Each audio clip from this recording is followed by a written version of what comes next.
शादी की तकरीब में एक साहब जानने वाले आदमी के पास जाते हैं और पूछते हैं कि आपने मुझे पहचाना। उन्होंने गौर से देखा और कहा, आप मेरे प्राइमरी स्कूल के शागिर्द हो। क्या कर रहे हो आजकल? शागिर्द ने जवाब दिया, मैं भी आपकी तरह स्कूल टीचर हूँ और टीचर बनने की ख्वाहिश मुझ में आप ही की वजह से पैदा हुई। उस्ताद ने पूछा, वो कैसे?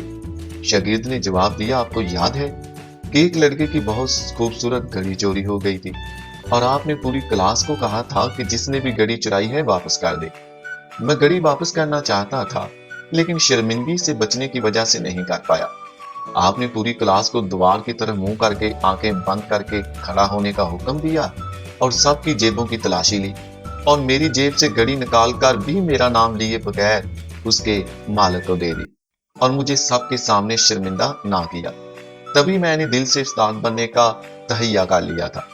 उसने कहा कि कहानी कुछ यूं है कि तलाशी के दौरान मैंने भी अपनी आंखें बंद कर ली थी और मुझे भी आज पता चला है कि वो घड़ी तुमने चलाई थी।